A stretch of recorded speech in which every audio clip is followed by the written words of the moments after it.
Section 4. You will hear a talk about scientific research in the continent of Antarctica. First, you have some time to look at questions 31 to 40.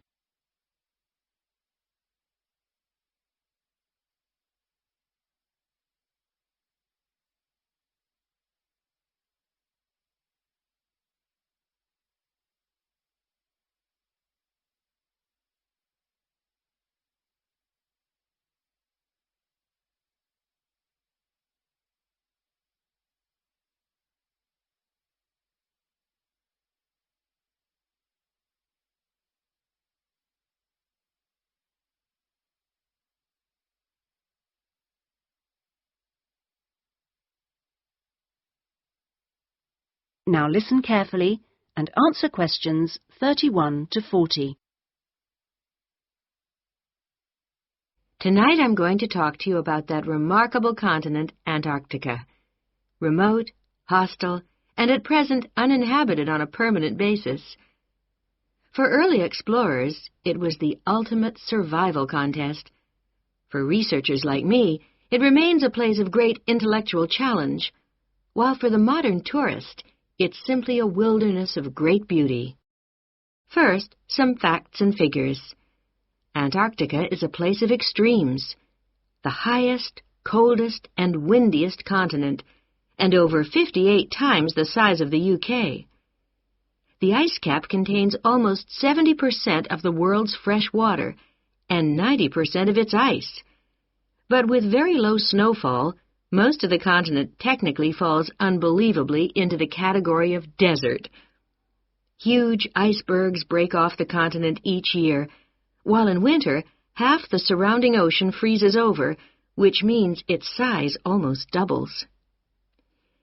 Research and exploration has been going on in Antarctica for more than 200 years and has involved scientists from many different countries who work together on research stations. Here, science and technical support have been integrated in a very cost-effective way. Our Antarctic Research Program has several summers-only stations and 2 all-year-round ones. I was based on one of the all-year-round ones. The research stations are really self-contained communities of about 20 people. There's living and working space, a kitchen with a huge food store, a small hospital, and a well-equipped gym to ensure everyone keeps fit in their spare time. The station generates its own electricity and communicates with the outside world using a satellite link. Our station, 01, had some special features. It wasn't built on land, but on an ice shelf, hundreds of meters thick. Supplies were brought to us on large sledges from a ship 15 kilometers away at the ice edge. Living in the Antarctic hasn't always been so comfortable. Snow buildups caused enormous problems for 4 previous stations on the same site, which were buried and finally crushed by the weight.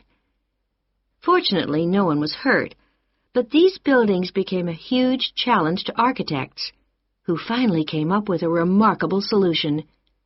The buildings are placed on platforms, which can be raised above the changing snow level on legs which are extendable.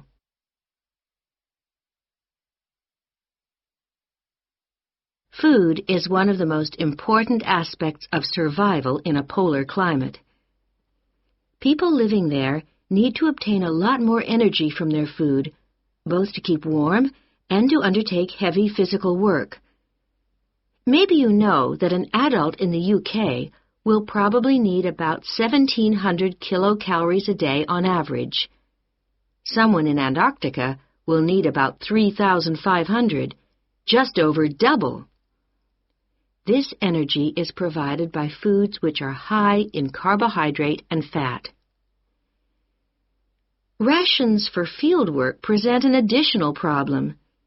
They need to provide maximum energy, but they must also be compact and light for easy transport.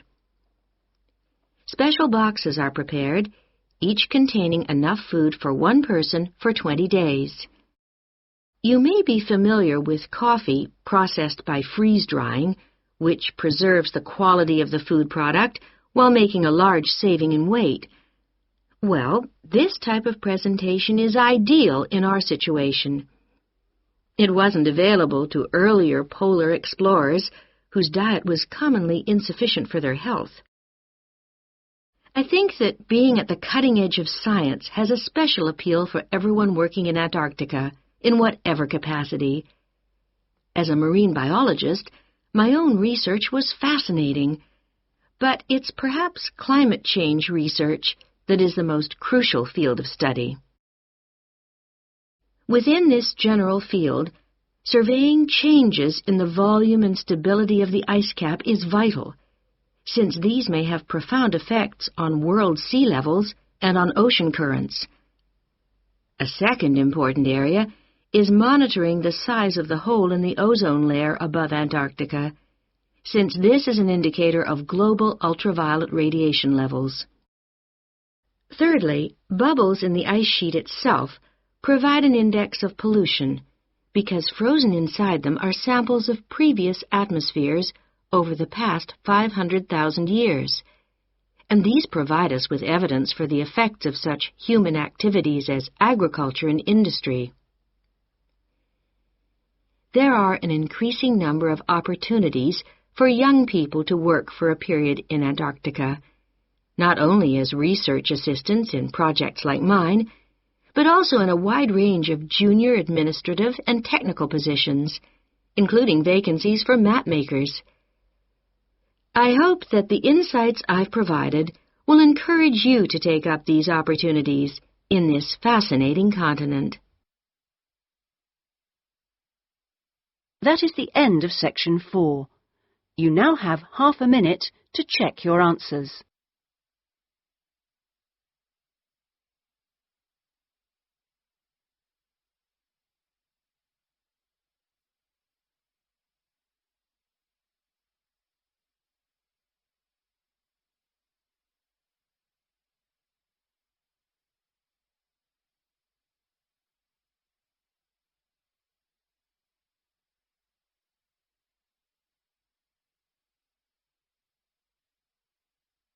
That is the end of the listening test. In the IELTS test, you would now have 10 minutes to transfer your answers to the listening answer sheet.